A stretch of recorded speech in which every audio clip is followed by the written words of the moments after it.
la transformación que trae a nuestra vida el encuentro con Jesucristo. Filipenses capítulo 3, vamos a leer inicialmente del 1 al 8. Dice la palabra del Señor: Por lo demás, hermanos, gozaos en el Señor. A mí no me es molesto el escribir las mismas cosas, y para vosotros es seguro. Guardaos de los perros, guardaos de los malos obreros, guardaos de los mutiladores del cuerpo, porque nosotros somos la circuncisión, los que en espíritu servimos a Dios y nos gloriamos en Cristo Jesús, no teniendo confianza en la carne. Aunque yo también tengo de qué confiar en la carne. Si alguno piensa que tiene de qué confiar en la carne, yo más.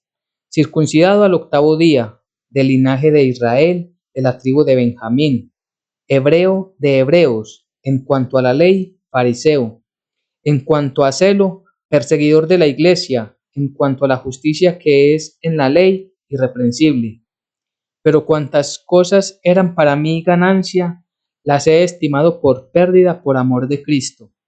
Y ciertamente aún estimo todas las cosas como pérdida por la excelencia del conocimiento de Cristo Jesús, mi Señor, por amor del cual lo he perdido todo y lo tengo por basura para ganar a Cristo. Amén y amén. Bien, este pasaje de Filipenses, Pablo le escribe a los filipenses y les muestra la excelencia que es Cristo Jesús y muestra como tema principal de cómo Él, siendo el mismo Dios, no escatimó esto para quedarse allí en el cielo, sino que quiso venir, dejando todo en el reino de Dios, para venir y hacerse como uno de nosotros.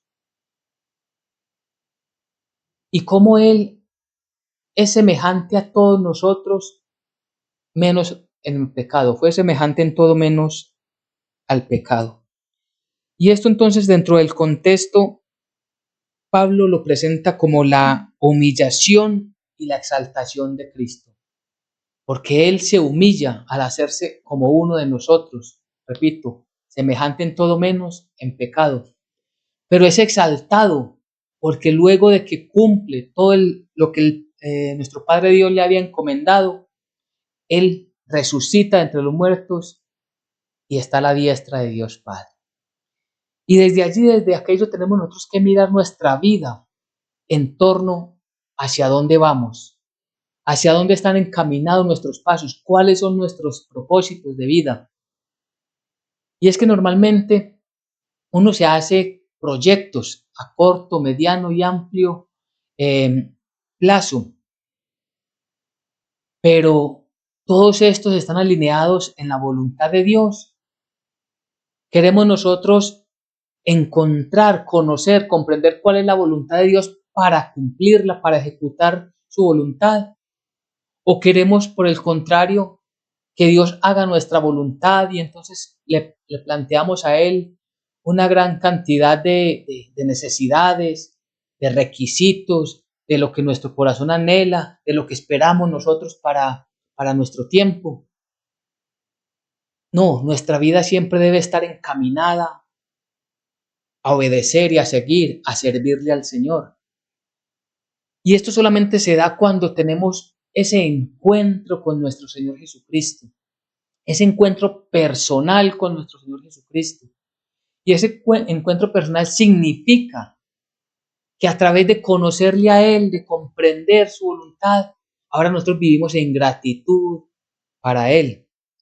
Y es que Pablo en esta carta hace un énfasis interesante, muy importante, de cómo era su vida antes de conocer a Jesucristo, de ese encuentro personal que él tuvo con nuestro Señor Jesucristo, y cómo cambió su vida a partir de ese momento y lo diferente que fueron una vida y la otra. Una vida antes de Jesucristo y luego después de estar con Jesucristo, a partir de ese momento. Nosotros de igual manera debemos entonces mirar, valorar nuestra vida, cómo estamos delante del Señor. si nosotros estamos evidenciando esa transformación que trae el encuentro con nuestro Señor Jesucristo. Un verdadero encuentro con nuestro Maestro es una transformación segura, evidente y real en la persona. Entonces Pablo les escribe, hablándoles acerca de esa humillación de nuestro Señor Jesucristo, pero también de su exaltación. Nos encamina a través del Espíritu Santo hacia dónde debe estar nuestra mirada, hacia dónde debemos avanzar. Y empieza en el capítulo 3, dice, por lo demás, hermanos, gozaos en el Señor. Cuando él dice, gozaos en el Señor, no tiene nada que ver, no tiene ninguna relación con las cosas que estemos pasando en esta vida. No tiene que ver nada con las circunstancias que hay en nuestro entorno para decidir o para saber si nos gozamos o no nos gozamos en el Señor. Cuando dice, por lo demás, hermanos, gozaos en el Señor, tiene que ver con esa relación permanente, no con el mundo, sino con nuestro Señor Jesucristo, en que nuestra relación esté firme y sostenida en obediencia delante de nuestro Señor Jesucristo. Ese es el gozo del cual la palabra de Dios nos hace ese llamado, nos hace esa invitación, para que nuestro gozo no esté en si nuestras finanzas están bien o no están tan bien como las esperábamos, en si nuestro cuerpo está con la salud o no con la salud que nosotros deseamos, en si nuestro entorno, en nuestra sociedad está en que nosotros ocupemos el lugar que nosotros queremos o no, sino que está plenamente en una relación íntima de comunión con nuestro Dios. Ese es el gozo verdadero que debemos tener todos los que somos creyentes, los que somos verdaderamente cristianos. Entonces, esa relación es incambiable, es una relación íntima con el Señor, es una relación que no depende de las circunstancias, sino que depende del conocimiento que tenemos del Señor. Y como nuestra vida conoce que el Dios Todopoderoso es un Dios bueno, santo, justo y fiel, Él nunca nos va a dejar abandonados. Que sea lo que suceda con nosotros, Él siempre nos va a acompañar y siempre va a estar con nosotros de día, de noche, en todo momento, en todo lugar. Y por eso Él le dice, a mí no me es molesto escribir las mismas cosas y para vosotros es seguro. De cuáles cosas les dice Pablo que no les molesto volverles a escribir, volverles a decir? De lo que viene a continuación. Él les está diciendo que es importante recalcar que en el camino de discípulos de Jesús, como creyentes, como cristianos, van a encontrar muchos opositores, muchas personas se van a oponer a la fe verdadera, que habrán falsos maestros, que se van a ir tras filosofías del mundo y que van a aparentar piedad, pero que no son de la fe de Jesucristo.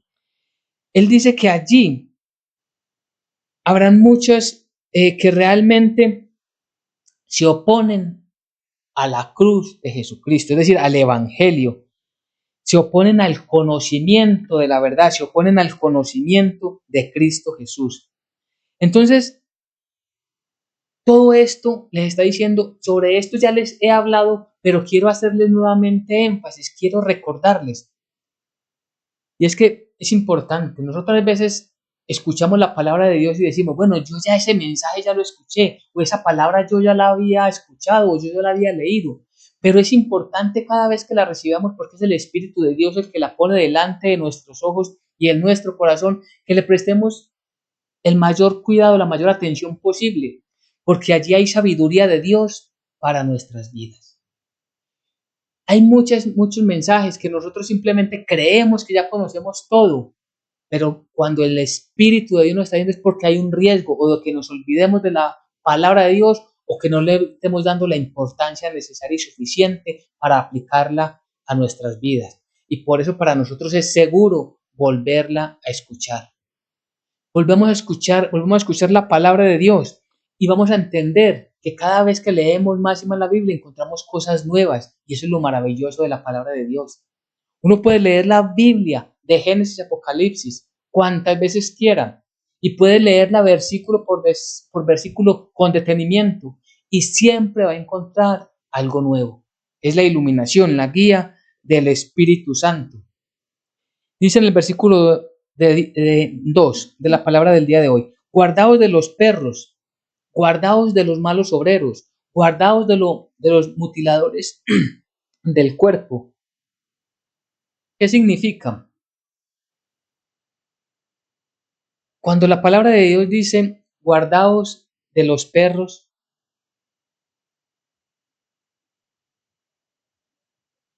es importante que comprendamos que en el tiempo del primer siglo, cuando se describen las cartas en el mismo tiempo de nuestro Señor Jesucristo, el judío como tal,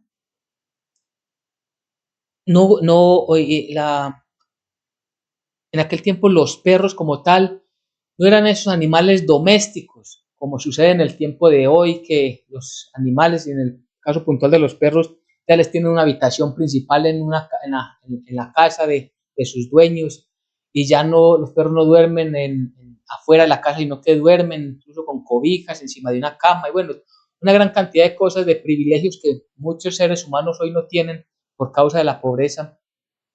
Sin embargo, a estos animales se les ha dado una importancia distinta a la que se le daba en el primer siglo. Los perros en aquel tiempo se les tomaba como animales sucios, carroñeros, que vivían de las basuras y no se les permitía entrar a las casas. Y entonces cuando los judíos, principalmente los judaizantes, se referían, por ejemplo, a los gentiles, a los no israelitas, a los que no eran del pueblo de Israel, se les decía que eran perros, porque que ellos estaban fuera de la casa, de la presencia de Dios. En el contexto del que nos enseña la palabra de Dios, en el cual Pablo habla, se está dirigiendo precisamente refiriéndose no a los gentiles, sino a los mismos judaizantes, a los que desde la secta no acogía a todos los judíos, pero sí a ese grupo que eran conocedores de la ley, pero que no la estaban interpretando correctamente. Y les sabiendo por qué, porque ellos simplemente estaban mordiendo algunas cosas, pero no querían, tomando algunas cosas, pero no querían conocer por voluntad propia, estaban rechazando a Jesucristo, estaban rechazando la doctrina divina que había venido de lo alto en la persona de Jesucristo. Guardaos de los malos obreros, precisamente de ellos, de los judaizantes, que decían ellos ser la autoridad para enseñar la palabra, para dar a conocer la ley, pero no estaban enseñando la verdad, estaban enseñando más mandamientos de hombres que la misma palabra de Dios. Por lo tanto, no había una correcta interpretación, porque ¿qué iban a interpretar mandamientos de hombres? Lo que tenemos que interpretar y conocer es la palabra de Dios. Guardaos de los mutiladores del cuerpo. Allí les estaba haciendo énfasis acerca de la circuncisión. Ellos simplemente pensaban que por hacer la circuncisión como una marca física, con eso cumplían lo que Dios había mandado. De hecho, la circuncisión no empieza en la ley, la circuncisión está desde Abraham. Allí empieza la circuncisión y era una señal de que había que darle muerte a la carne y vivir en el espíritu para el Señor. Y ellos pensaban que por cumplir ese ritual entonces estaban bien delante del Señor. Lo que nos dice para nosotros, para el entendimiento en nuestro tiempo, es que nosotros también debemos de guardar, es de cuidarnos de todo aquello que no viene de Dios, que no está en la santa palabra de Dios, de aquellos que aunque dicen trabajar para la obra del Señor, enseñan filosofías, las emociones de su corazón, lo que su sentimiento les dice, todo lo que está allí en sus vidas, que creen que lo pueden traer a la iglesia, pero que no es de Dios. Cuidémonos de todo eso y cuidémonos de todas esas tradiciones, de todo aquello que el Señor ha quitado para que nosotros nos entreguemos verdaderamente en una relación íntima en espíritu y verdad delante de Él, delante del Señor. Nosotros no podemos, y es un énfasis que tenemos que hacer siempre, no podemos llegar delante de Dios si no es a través de Jesucristo. Ellos, repito, los judaizantes, ¿qué era lo que estaban haciendo? Estaban ellos dejando de lado a Cristo Jesús, dejando de lado la obra de redención que Él cumplió en la cruenta cruz del Calvario. Sin esa obra de redención, sin la persona de Jesucristo, es imposible agradar a Dios, es imposible llegar delante de Dios. Ni siquiera nuestras oraciones llegan delante de Él, sino es a través de Jesucristo. Mucho menos nuestras almas van a llegar delante de Él. Y por eso nuestro centro es siempre el Hijo de Dios. Él es el único que puede llevar y guiar nuestras vidas hacia el reino celestial. Versículo 3. Porque nosotros somos la circuncisión, los que en espíritu servimos a Dios y nos gloriamos en Cristo Jesús, no teniendo confianza en la carne. Aquí él hace una diferencia entre lo que es la circuncisión del hombre natural, que piensa que solamente por cortar un pedazo de carne y este pedazo de carne muere, entonces allí está obedeciendo y glorificando a Dios. Él dice, no, porque nosotros somos la circuncisión, es decir, los que, y el mismo versículo da la interpretación, no necesitamos espiritualizar nada, sino leer con detenimiento, los que en espíritu servimos a Dios y nos gloriamos en Cristo Jesús. Los que en espíritu servimos a Dios es que nuestra vida ya no es basada en lo que decíamos en el contexto inicial, en una vida terrenal, en si estamos bien en este mundo natural y si Dios nos está dando lo que en nuestras oraciones estamos pidiendo. No, en espíritu es que sea lo que suceda con nosotros. En este mundo sabemos que adoramos al Dios que nos creó y adoramos a aquel Dios que nos ha salvado a través de su Hijo. Esa relación espiritual es la que nos permite más estar allí en su presencia que en el mundo. Es vivir más en comunión con nuestro Dios que estar atados a todo lo que el mundo tiene. Y por eso nos gloriamos en Cristo Jesús. Nos gloriamos es que nos alegramos de estar en esa posición. Nosotros estamos en Cristo Jesús porque Él nos ha traído delante de sí. Es decir, nosotros en nuestras propias fuerzas jamás habríamos ido a Cristo Jesús. Él nos ha traído y por eso es que le damos tanta gloria y tanta alabanza y toda nuestra adoración, porque nos gozamos de que Él nos permita estar en su presencia, que Él nos permita sentarnos con Él, escuchar su palabra, escuchar su voz. Ese es nuestro gozo. Nuestro gozo no está en las comodidades de este siglo, nuestro gozo está en escuchar y entender, comprender cuál es la voluntad de Dios, no teniendo confianza en la carne. Cuando dice no teniendo confianza en la carne,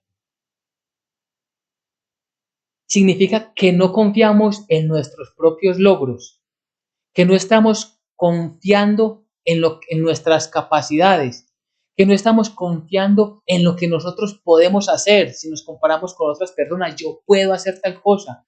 No, yo no estoy confiando en mis capacidades, en mi carne, en mis fuerzas, en lo que yo he hecho, en lo que he logrado, de dónde he venido y a dónde estoy hoy. No, no, porque eso es vanagloria, es un egocentrismo, es decir, yo puedo hacer cosas sin Dios, lo cual es imposible.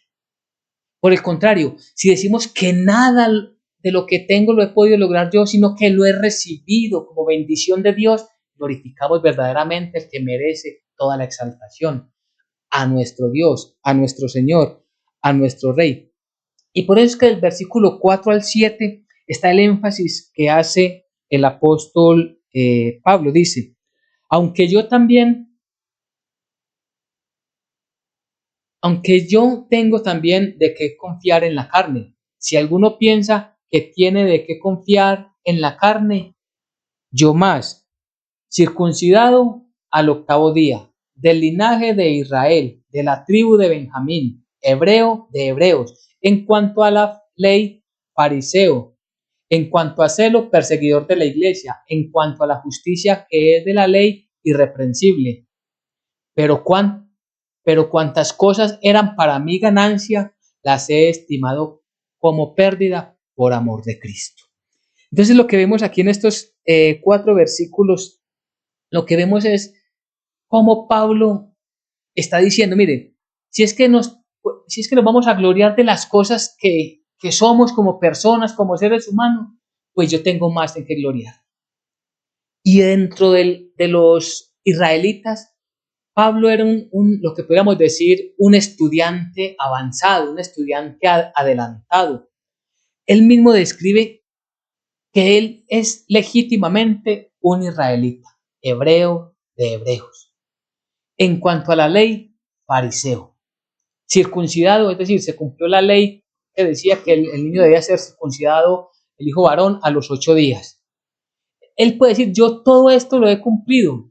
Delante de la sociedad israelita, Pablo era, hasta el momento del encuentro con Jesucristo, hasta antes del encuentro con Jesucristo, él era un hombre preeminente, con gran futuro dentro del sacerdocio de los fariseos. Él era respetado por los gobernantes, era respetado por los sacerdotes, por la gente, por los ricos del pueblo, mucho más aún dentro del mismo pueblo.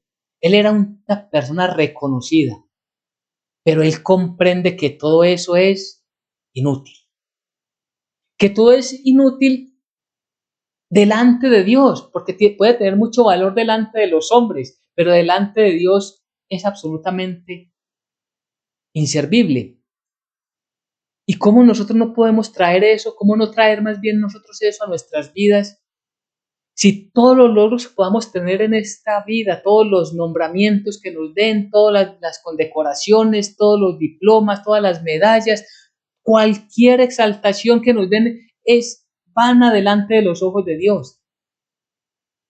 Podemos haber estudiado en las mejores universidades, tener los mejores salarios, vivir en los lugares, en los barrios más importantes de la ciudad, ser reconocidos por los gobernantes, por las fuerzas religiosas de un pueblo, de una ciudad, de un país, pero delante del Señor eso es sin valor. Es decir, quien está encerrado en ese egocentrismo está muy alejado de la presencia del Señor, y ese egocentrismo le puede impedir ver con realidad, con claridad, las enseñanzas bíblicas, porque se está mirando a sí mismo y no está mirando a su Señor.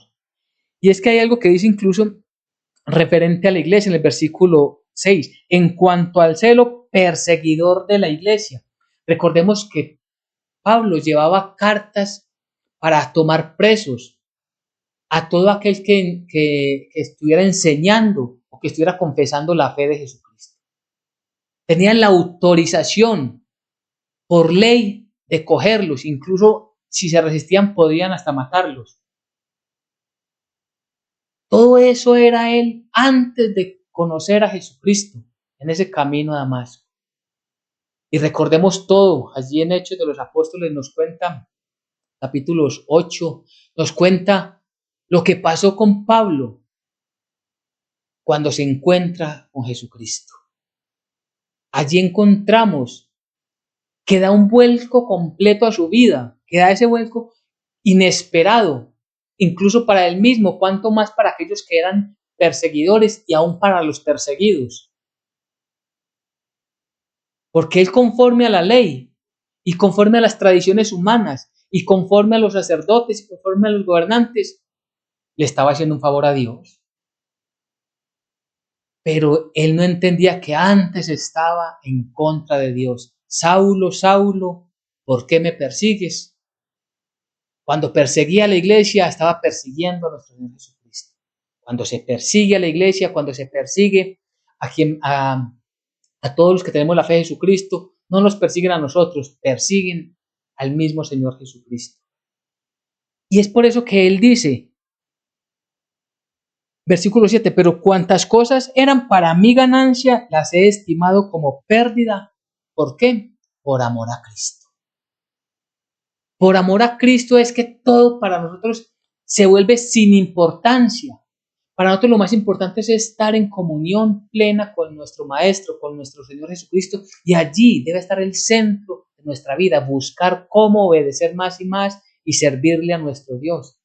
Y mire hasta dónde llega la decisión de Pablo, versículo 8. Y ciertamente aún estimo todas las cosas como pérdida por la excelencia del conocimiento de Cristo Jesús, mi Señor. Todas las cosas las estimo por pérdida. ¿Por qué? Por la excelencia del conocimiento de Cristo Jesús. ¿Qué significa por la excelencia del conocimiento de Cristo Jesús? Es que esa relación es cada vez más y más continua en buscar, en escudriñar cómo es que podemos nosotros más y más adorar y glorificar a Dios. ¿Qué es lo que dice Dios que debo implementar en mi vida para ponerlo en acción?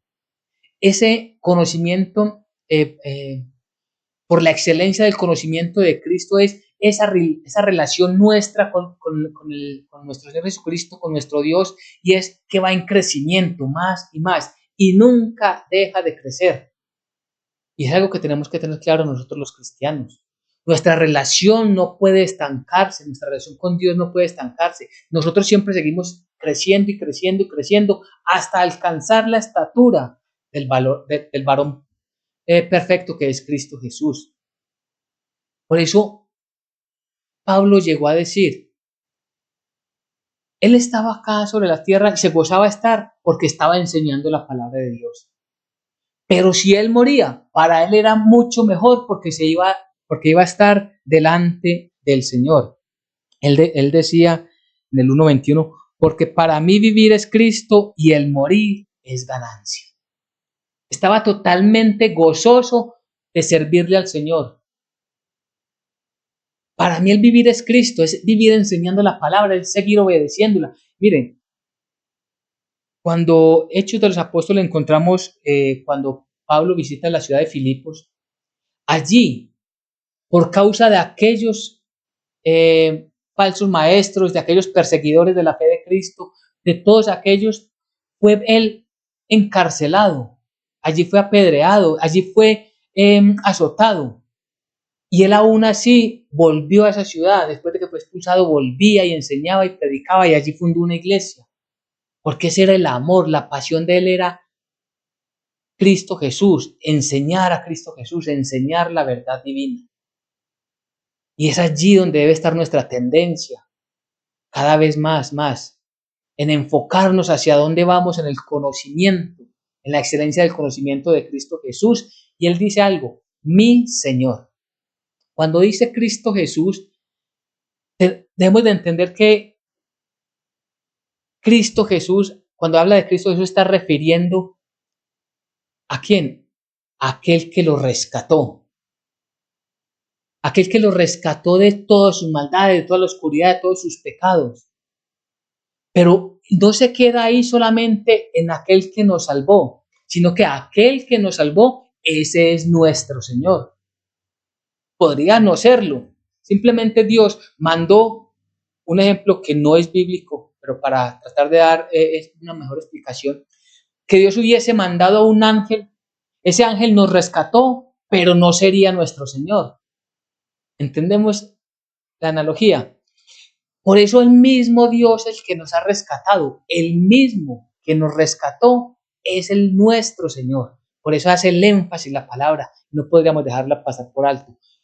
Cristo Jesús, mi Señor, por amor del cual yo he perdido todo y lo tengo por basura para ganar a Cristo. Eso es. Todo está totalmente tomado por basura por amor a Cristo, por ganar a Cristo.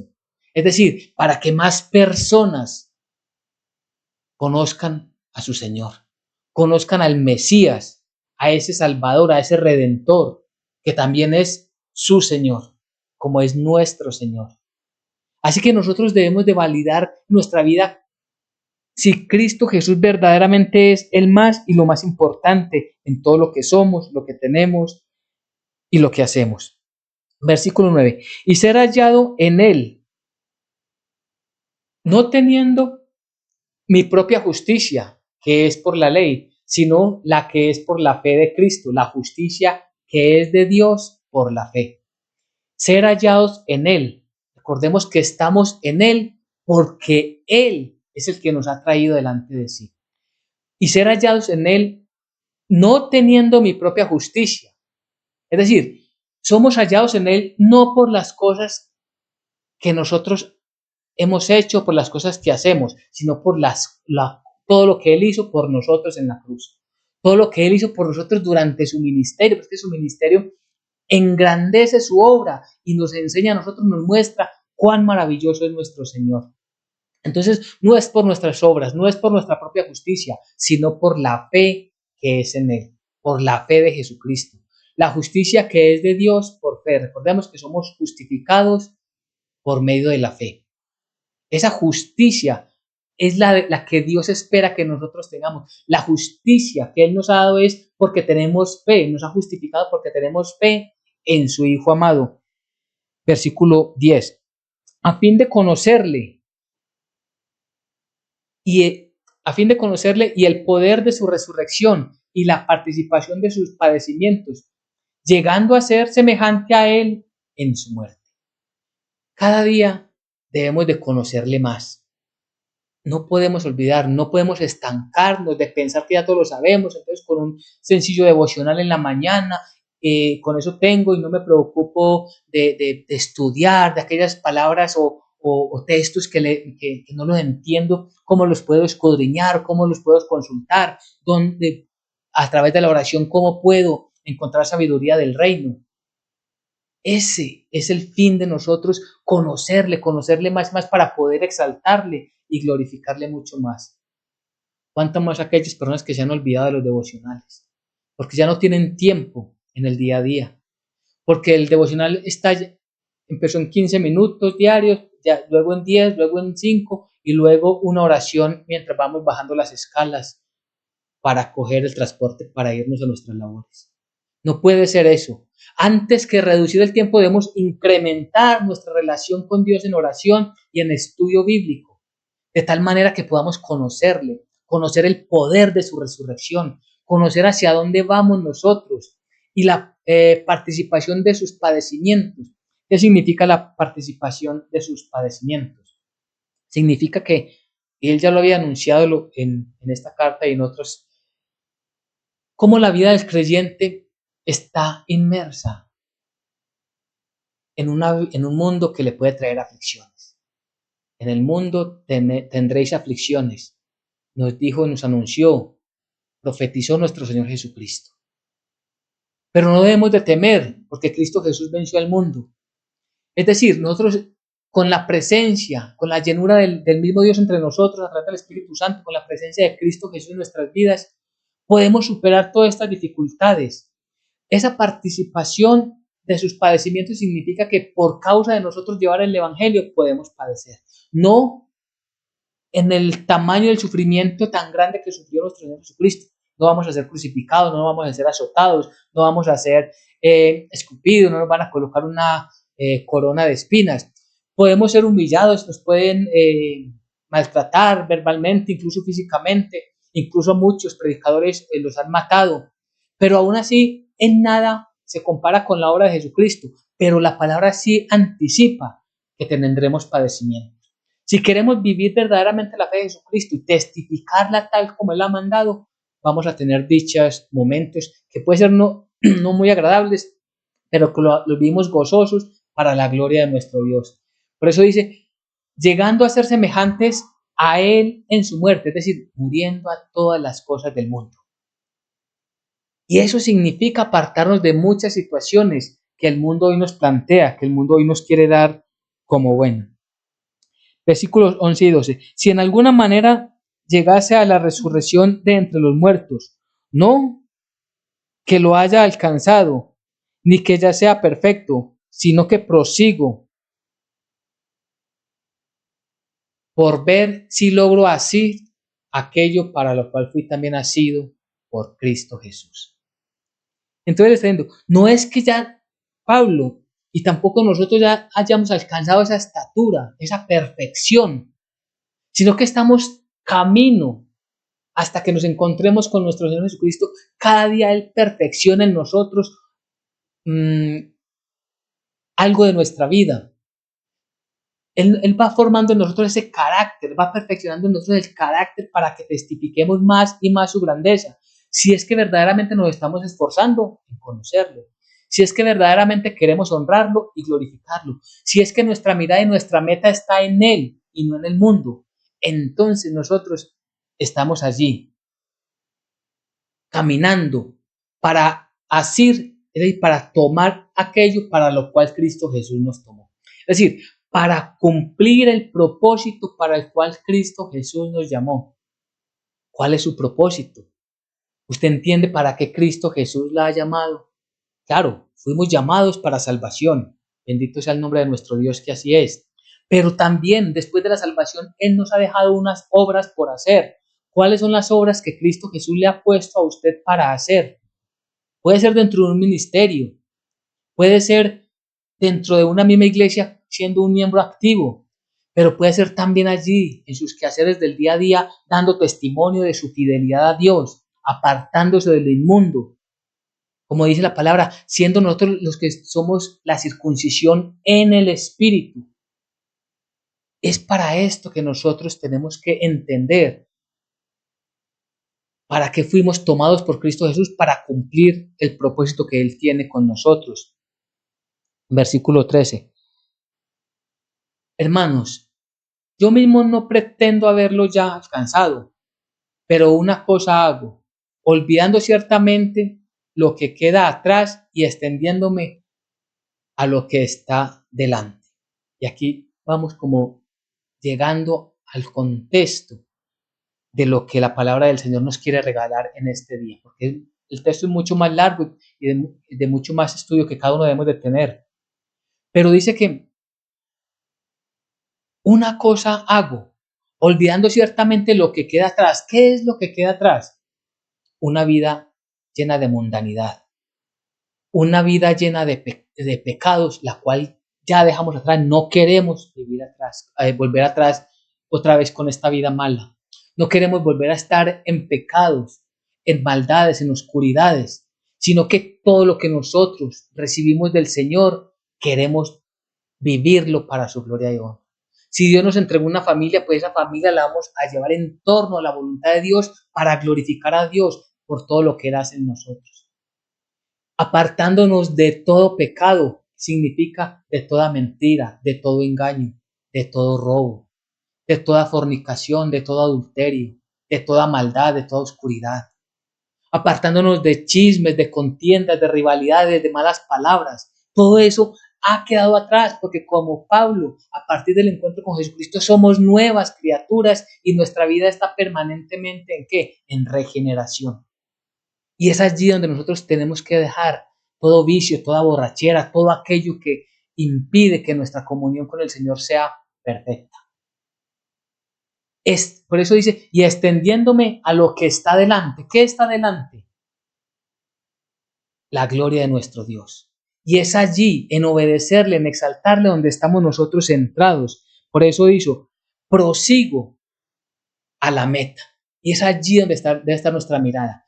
La meta es el lugar a donde nos dirigimos, al premio del supremo llamamiento de Dios en Cristo Jesús. Esa meta significa que no podemos parar hoy. La meta, presentémosla o mostrémonosla a nosotros mismos como a ese lugar, como en forma de un atleta. El atleta va camino a la meta, no puede parar en la mitad del camino, no puede desistir, no puede desviarse, no puede mucho menos regresar, estaría mucho más lejos. No, cuando pensamos así en un deportista, en un atleta, él siempre va con la mirada puesta en la meta. Nuestra meta es ¿cuál? La palabra de Dios nos dice, al premio del supremo llamamiento de Dios. Primero, en obedecer a Dios, seguir el camino que Él nos ha trazado con toda nuestra fuerza, con todo nuestro ímpetu, con toda nuestra resistencia, con toda nuestra dedicación, preparándonos cada día más y más, hasta el día que nos encontremos con nuestro Señor Jesucristo. En Cristo Jesús es que tenemos nuestra recompensa. Cuando habla de esta recompensa, cuando habla aquí la palabra del premio, no está hablando de un premio para salvación, es decir, que nos vamos, si yo corro bien la carrera cristiana, entonces Dios me va a recompensar con la salvación. No, no tiene que ver nada con la salvación. Recordemos que estamos hablando de creyentes, personas que ya son salvas y que emprenden este camino en obediencia, haciendo las obras que Dios les ha mandado por ser ya una persona salva, recorrer el camino hacia Cristo Jesús. Y Dios se agradará, y Dios se agrada que hagamos buenas obras, porque entendemos que esas obras no es para que Él nos salve, sino porque entendemos que ya, como Él nos ha salvado, ahora hacemos con gusto y gozosos esas buenas obras. Entonces, para que vamos concluyendo, comprendamos todos, entendamos hacia dónde están nuestros propósitos de vida, dónde está encaminada nuestra vida, en conocer a Cristo Jesús y servirle, en vivir para Él sin estimar como lo más valioso para nosotros las cosas de este mundo, sino por el contrario, dejando que mueran muchas cosas de este mundo. Así para nosotros de momento parezca un sacrificio tener que dejar algunas personas, amistades, de visitar algunos eventos de la sociedad, como ejemplo, entre muchos que podemos tomar, con tal de estar firmes cumpliendo el propósito de Dios. Es decir, ya me quedo con lo que Dios hoy me dio. Repito, el primer círculo es la familia y con lo que hoy tengo, lejos del pecado, ahora avanzo en ese supremo llamamiento para cumplir el propósito divino. Allí debemos estar nosotros, allí debemos presentar nuestra vida delante del Señor. Y vamos a comprender entonces que nuestra vida verdaderamente tuvo una transformación, que nuestra vida fue cambiada por el Señor, que somos distintos desde el día que nos encontramos con nuestro Señor Jesucristo. Y por eso el título del día de hoy, la transformación que trae a nuestra vida el encuentro con Jesucristo. Amén y amén.